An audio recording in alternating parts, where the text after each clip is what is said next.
ലോക്സഭാ തെരഞ്ഞെടുപ്പിൽ ഒരേ എതിരാളികൾ ഏറ്റുമുട്ടുന്നതാണ് ഇടുക്കിയിലെ സമീപകാല തെരഞ്ഞെടുപ്പ് ചരിത്രം.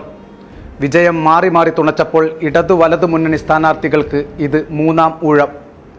നാട് മുതൽ കാട് വരെ പരന്നുകിടക്കുന്നതാണ് കേരളത്തിലെ ഏറ്റവും വലിയ ലോക്സഭാ മണ്ഡലമായ ഇടുക്കിയുടെ രാഷ്ട്രീയം. രാഷ്ട്രീയ കാലാവസ്ഥയിലുണ്ടായ മാറ്റം ഇരുവർക്കും തെല്ലൊരാശ്വാസമാണ്. അതുകൊണ്ട് തന്നെ പഴയ സ്ഥാനാർത്ഥികളുടെ പടനീക്കം വളരെ ശ്രദ്ധയോടെയാണ്. ഇരു മുന്നണികളും വിജയത്തിൽ തുല്യ പ്രതീക്ഷയിലാണ്. അതുകൊണ്ട് തന്നെ ഇത്തവണ ഹൈറേഞ്ചിൽ മത്സരം പൊടിപാറുമെന്ന് ഉറപ്പ്. ഇടുക്കി ജില്ലയിലെ ദേവികുളം, ഉടുമ്പൻചോല, തൊടുപുഴ, ഇടുക്കി, പീരുമേട് നിയമസഭാ മണ്ഡലങ്ങളും എറണാകുളം ജില്ലയിലെ മൂവാറ്റുപുഴ, കോതമംഗലം നിയമസഭാ മണ്ഡലങ്ങളും ഉൾക്കൊള്ളുന്നതാണ് ഇടുക്കി ലോക്സഭാ മണ്ഡലം. തൊടുപുഴ, മൂവാറ്റുപുഴ നിയമസഭാ മണ്ഡലങ്ങൾ ഒഴികെ മറ്റ് 5 ഇടങ്ങളിലും LDFിനൊപ്പമാണ്. എന്നിരുന്നാലും പൊതുവെ ലോക്സഭാ തെരഞ്ഞെടുപ്പുകളിൽ കോൺഗ്രസിനാണ് പ്രാമുഖ്യം. കഴിഞ്ഞ 2 തവണയും UDFിലെ അഡ്വക്കേറ്റ് ഡീൻ കുര്യാക്കോസും LDF സ്വതന്ത്രനായി അഡ്വക്കേറ്റ് ജോയ്സ് ജോർജും തമ്മിലായിരുന്നു പോരാട്ടം.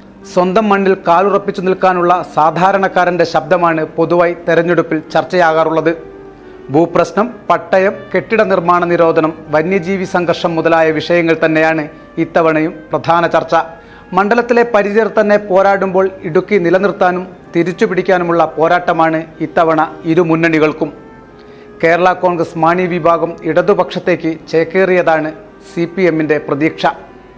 കേരള കോൺഗ്രസ് എമ്മിന് ഇത് അഭിമാന പോരാട്ടമാണ്.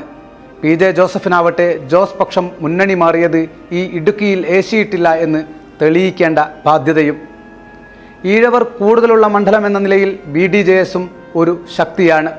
1977 ഇടുക്കി മണ്ഡലം രൂപീകൃതമായത്. ആദ്യ തെരഞ്ഞെടുപ്പിൽ കോൺഗ്രസിലെ CM സ്റ്റീഫനിലൂടെ മണ്ഡലത്തിൽ UDF വിജയം പിടിച്ചെങ്കിലും 1980 CPM MM ലോറൻസിലൂടെ മണ്ഡലം LDF പിടിച്ചെടുത്ു. പിന്നീട് 1998 വരെ നടന്ന തെരഞ്ഞെടുപ്പിൽ കോൺഗ്രസിന്റെ മുന്നേറ്റം. 84 PJ Kurian, 89, 91 Pala KM മാത്യുവും, 96 AC ജോസും, 98 PC ചാക്കോയും ലോക്സഭയിലെത്തി. 99 തെരഞ്ഞെടുപ്പിൽ UDF കോട്ട LDF തകർത്തു. ഫ്രാൻസിസ് ജോർജ് കോൺഗ്രസിൽ നിന്നും സീറ്റ് പിടിച്ചെടുത്തു. അടുത്ത തെരഞ്ഞെടുപ്പിലും ഫ്രാൻസിസ് ജോർജിലൂടെ വിജയം LDFന്.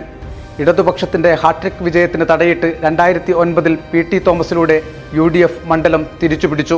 2014 ഇടതു സ്വതന്ത്രനായി അഡ്വക്കേറ്റ് ജോയ്സ് ജോർജ് വിജയിച്ചെങ്കിലും 2019 ചരിത്ര ഭൂരിപക്ഷത്തിൽ അഡ്വക്കേറ്റ് ഡീൻ കുര്യാക്കോസിലൂടെ UDF മണ്ഡലം തിരിച്ചുപിടിച്ചു. കഴിഞ്ഞ നിയമസഭാ തെരഞ്ഞെടുപ്പിൽ വോട്ട് വിഹിതം കൂട്ടാൻ സാധിക്കാതെ പോയ ദയനീയ പ്രകടനം ഇത്തവണ മറികടക്കാമെന്ന പ്രതീക്ഷയിലാണ് NDA. 2014 BJP സ്ഥാനാർത്ഥിക്ക് ലഭിച്ചത് 1,00,000-ലേറെ വോട്ടുകളാണ്. 2019 അത് 78,648. ഇത്തവണ അത് 1,00,000-ലെത്തിക്കുകയാണ് NDA ലക്ഷ്യമിടുന്നത്. BDJS പിടിക്കുന്ന അധിക വോട്ടുകൾ ഇരുമുന്നണികളുടെയും വിജയത്തിൽ നിർണായകമാകും. ഭൂരിപക്ഷത്തിൽ കുറവുണ്ടായാലും വിജയത്തിൽ മാറ്റമുണ്ടാകില്ലെന്നാണ് UDFന്റെ അവകാശവാദം. ഇത്തവണ കാര്യങ്ങൾ അനുകൂലമാണെന്നും മണ്ഡലം തിരിച്ചുപിടിക്കുമെന്ന് ഇടതും ആത്മവിശ്വാസം പ്രകടിപ്പിക്കുന്നു. മണ്ഡലം രൂപീകരിച്ച ശേഷമുള്ള 13ാമത്തെ തെരഞ്ഞെടുപ്പിൽ വിജയം ആർക്കൊപ്പമാകുമെന്ന് കാത്തിരുന്നു കാണണം.